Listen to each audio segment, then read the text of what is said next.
How about them soft close hinges, huh? They're pretty smooth. Hey, look, here comes our first aid provider. Hey, April, how'd the training go? Oh, good. Actually, better than I thought. A lot of things have changed, though. Hope I never have to use it. Yeah, especially on me. Well, I'm gonna go ban these shelves. I'll see you guys All later. right, we'll see you. Well, I'm glad you're here. Thanks. Oh, shoot. I'm late for the production meeting. I'll see you.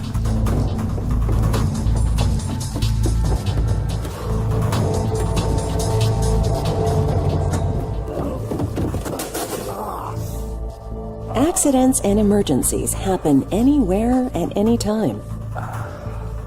According to the Centers for Disease Control and Prevention, there are hundreds of millions of emergency department visits for injuries and illnesses in the United States every year.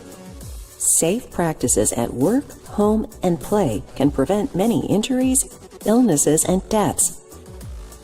However, once an injury or sudden illness has occurred, effective first aid can often improve recovery and even prevent permanent disability or death. First aid is the initial care provided for an acute illness or injury when advanced care procedures are not readily available. A first aid provider is someone trained to recognize, assess, and prioritize the need for first aid, provide appropriate first aid care, recognize limitations, and seek professional medical assistance when necessary.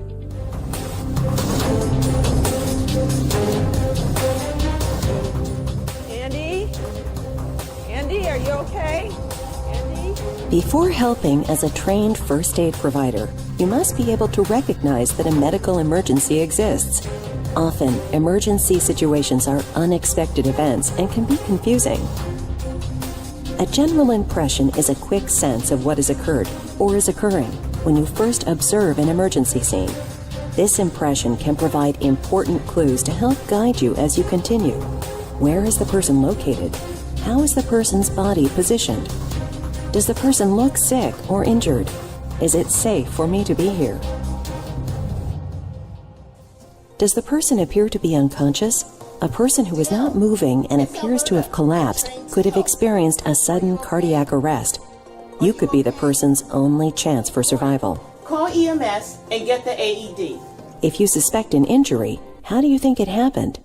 Injuries occur due to physical force against the body. The manner in which that force creates an injury is called the mechanism of injury. Mechanisms that transfer significant force are best assumed to result in serious injury until proven otherwise. Emergency scenes are often unsafe. Your personal safety is the highest priority, even before the safety of an ill or injured person. Putting yourself in danger to help someone can make the situation worse. Always pause for a moment before approaching. Look for obvious hazards. Consider the possibility of hidden dangers. If the scene is unsafe, do not approach. If your current location becomes unsafe, get out. One of the most difficult decisions to make is whether or not to get involved when you think a medical emergency has occurred. It is normal to feel hesitant about your ability to help. You might hesitate because you feel like the problem is too big for you to handle alone. You are only the first link in a progressive chain of emergency care.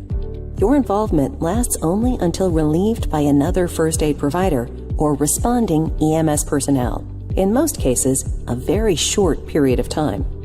You might hesitate for fear of making things worse. Your training provides you with sound knowledge and skills designed only to help and not harm those in need. You might also hesitate because you think you don't have a lot of medical knowledge. Extensive medical knowledge is not necessary. First aid is simple and easy to provide. Finally, you might hesitate because there are others around who you think might take charge. In fact, others may feel the same way, resulting in no one stepping forward to help. If it is safe to do so, take action. Your actions can help protect or save a life.